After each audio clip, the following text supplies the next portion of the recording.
The year 1944 was dying in the darkness of a frozen winter sky. It was New Year's Eve, December 31st, 22,000 feet above the coast of North Germany. Inside the Boeing B-17G, the little skipper, Lieutenant Glenn Rojohn, felt the exhaustion of an hour spent flying through a cauldron of flak. Below, the city of Hamburg was a distant smoking wound. Rojohn pushed his bomber to stay close to the lucky lassie, fighting the brutal headwind that dragged their speed down. Survival depended on the tightness of their formation, a shield of interlocking machine gun fire. Then the night erupted. Messerschmitt Me-109s tore into the formation. Wave after wave of German fighters strafed the flying fortresses. Rojohn saw the faces of the enemy pilots flash past his windscreen. Suddenly the plane ahead, the B-17 9 Lives, took a devastating hit and slid away. Rojohn immediately gunned his engines forward, closing the critical gap in the defensive line.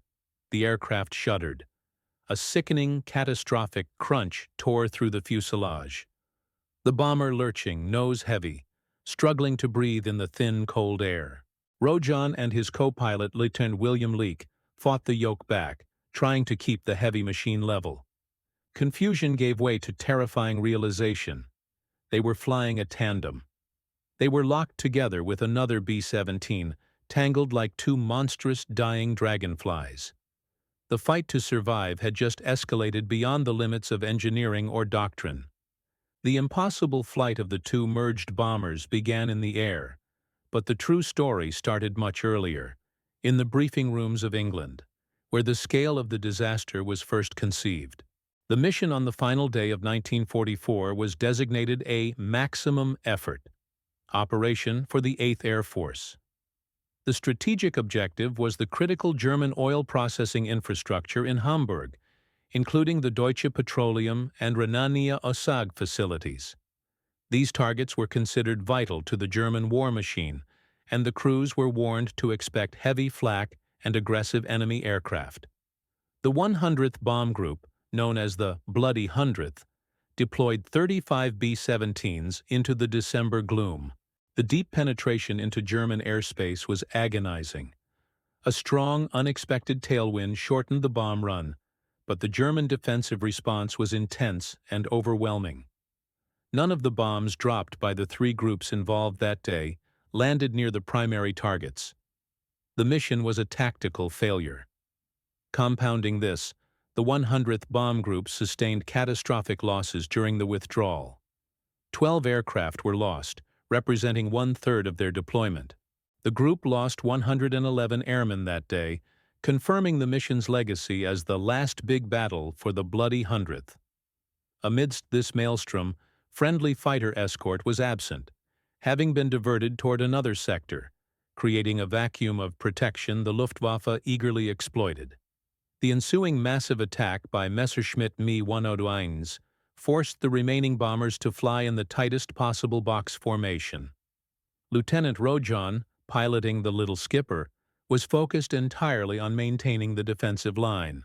When the B-17 9 Lives, piloted by Lieutenant William McNabb, took a crippling hit and slid out of position, Rojohn instinctively drove his ship forward to fill the fatal gap. This act of tactical discipline, prioritizing formation integrity under overwhelming duress, dramatically increased the risk of mid-air contact.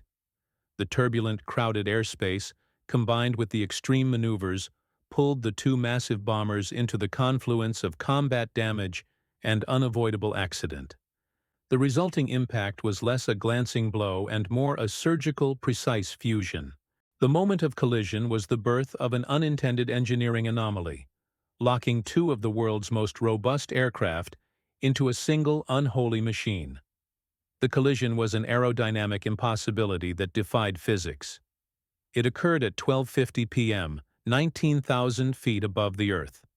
The two B-17G models, the little skipper, Rojohn, on top, and 9 Lives, McNabb, below, pancaked together, nose to tail. The structural integrity of the B-17, famously nicknamed the Flying Fortress, was pushed beyond all design limits. The fusion point was specific and brutally effective. The top fuselage of the lower B-17 slammed directly into the belly of Rojohn's little skipper. The locking mechanism was provided by the aircraft's own heavy defensive weaponry. The top turret gun of the lower plane violently penetrated and became jammed in the fuselage of the upper plane. This created a rigid structural bridge, forming a single composite airframe weighing approximately 120,000 pounds. Linked so tightly they were described as being stuck like dragonflies. For Rojohn and co-pilot William Leek, the collision was not the end of the mission, but the start of a singular, desperate command decision. Despite the catastrophic structural fusion, they immediately realized that the elevators and ailerons of the little skipper were still partially functional. Demonstrating remarkable improvisational skill, they cut the engines of their own aircraft and attempted to utilize the power of the remaining functional engines of the lower B-17 to manage the flight path. They were wrestling with what felt like a falling cliff face.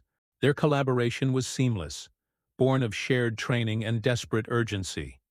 This deliberate, resource-intensive airmanship was aimed not at returning to base, but at achieving the maximum possible duration of controlled flight to save the men on board.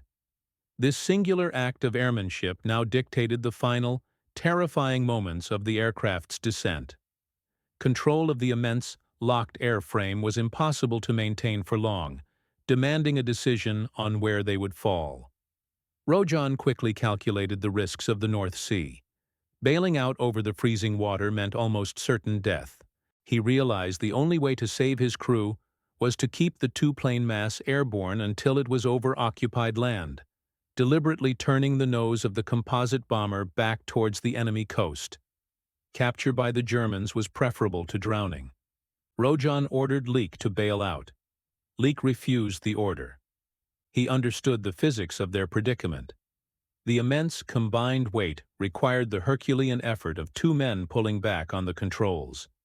If Leek jumped, Rojohn would instantly lose control, and the plane would spiral out of control, killing the pilot and any remaining crew. Leek's choice was an instantaneous, profound act of loyalty and courage. The descent of the composite bomber generated a tactical anomaly on the ground.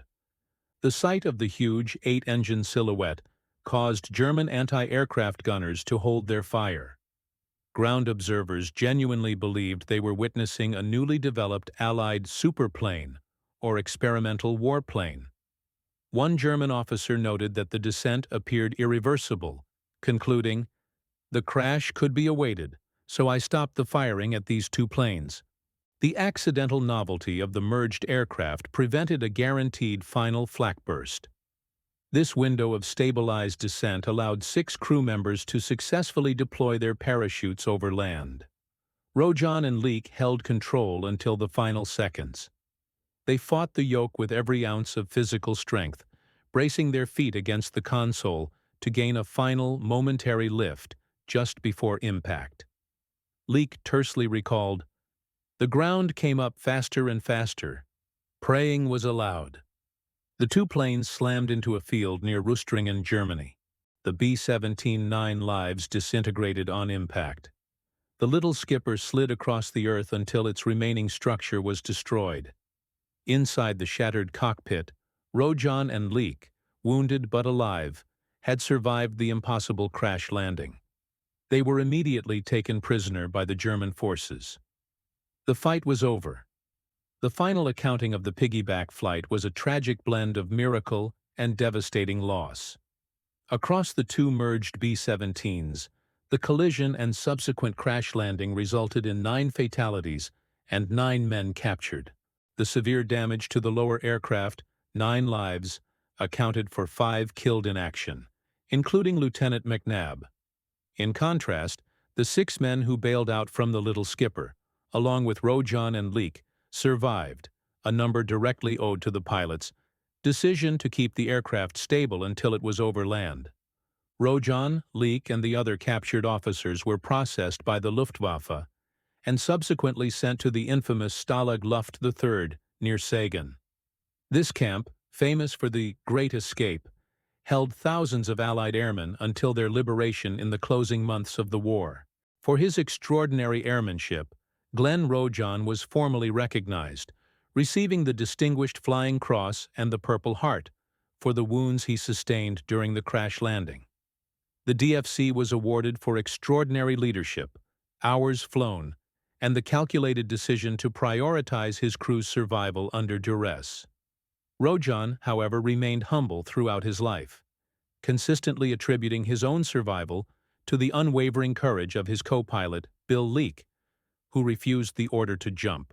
The two men, separated after the war, were eventually reunited in 1987 at an event hosted by the 100th Bomb Group Foundation, cementing their shared history. The story of the composite bomber is more than a record of survival. It stands as a permanent marker in the history of aerial warfare and human endurance. The Piggyback Flight, a collision that gave birth to an aerodynamic impossibility, serves as an enduring case study in the structural capability of the B-17, confirming its legendary resilience. This accidental 8-engine giant, though doomed, became a symbol of defiance. But the true lesson of December 31, 1944, is not found in the metal and the machinery, but in the human heart that controlled it.